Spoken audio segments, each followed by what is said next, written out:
I don't know if the perfect dessert exists, but if it does, I think I've just discovered it. This is called Bunet. It's an old Italian dessert, and honestly, it might be one of the best things I've ever made. It's like a creme caramel, but actually good. Because as well as the rich golden caramel, the custard is laced with chocolate, crushed Amaretti biscuits, and a good splash of amaretto. It's smooth, rich, and has this soft sort of spongy layer on the bottom from those Amaretti biscuits. Let me show you how simple it is. First, the caramel. Now I know caramel sounds scary. Well, you should be scared. You see, caramel ends up around 150 degrees C in temperature, so you need to be careful. But the making of it is actually really easy. Add sugar and water to a small saucepan and place it over a medium heat. Gently stir until the sugar dissolves, then stop stirring and let it come to a gentle boil, and then just leave it. No more stirring at this point or you're going to risk crystallizing that caramel. As it boils, it will slowly turn from a clear sugar syrup to a pale golden color and then onto a rich, deep golden brown. Instead of stirring it, you can gently tilt the pan to move the caramel around to ensure even cooking and coloring. Once it looks rich in color and slightly thickened, take it off the heat. Pour the caramel into the bottom of your pudding molds or ramekins, you can use either. Give them a little swirl so the base is fully coated, but just be careful and use a cloth or some heat-proof gloves because the heat from the caramel will transfer to your molds or ramekins and become very, very hot. So be super careful here. You don't need to do anything else to the molds. They don't need greasing or lining or anything like that. The caramel is all we need,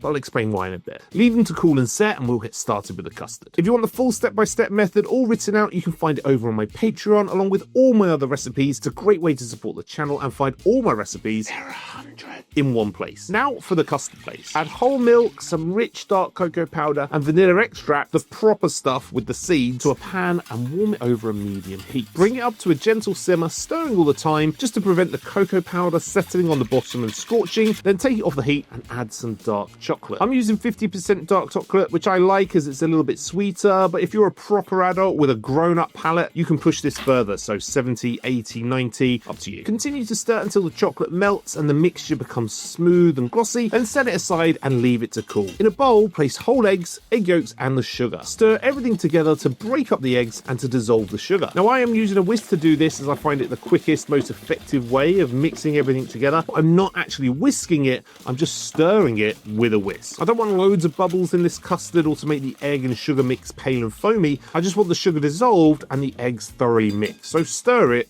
don't whisk it. Pour in the warm chocolate mixture and stir everything together to create a smooth, silky custard. Now take some Amaretti biscuits, it doesn't really matter what size, I've got these little mini ones, and use a rolling pin to crush them down into rough crumbs. You want some chunky pieces, so don't go crazy. Add the crushed Amaretti biscuits to the custard, mixing everything together, and finish it all off with a generous splash or 2 or 3 of amaretto. Give everything a final mix and we can fill our molds. Pour the custard mixture into your caramel lined molds. I use a ladle and give the custard a good mix between each mold so I get a nice even amount of amaretti in each one. Once all the molds are full, place them into a deep roasting tray and pour in hot water so it comes up about 3/4 up the sides of the mold. This water bath is going to help protect the custard from the heat of the oven, cooking it gently and keeping it silky. Bake at 140 degrees C for about 35 to 40 minutes and they should be just set. To test that they're done, you can poke the center with the tip of a small knife and it should come out clean, which means no more uncooked custard. If it does come out with liquid custard on it, just pop them back in for 5 more minutes and then test again. Once cooked, remove from the oven and let the Bunet cool in the water bath until you can handle them. Then carefully transfer them to a tray and place them into the fridge to chill for a couple of hours or preferably overnight. When you're ready to serve, run a small knife around the edge of each mold and then carefully turn it out onto a plate using a gentle tap if necessary. The Bunet should just slide out in one smooth piece. The reason this works is because of the caramel layer on the bottom. When the caramel cooks with the custard, it turns to liquid instead of staying hard. That liquid caramel forms a barrier between the custard and the mold, letting air get underneath the dessert so it can release cleanly from the tin. If you find it's not releasing cleanly, try pushing the edge of the custard away from the mold using the flat of your knife. This should allow some air to get underneath the dessert and it should release cleanly. This might take a little bit of practice, so don't be disheartened if the first couple don't come out perfect. Just keep trying.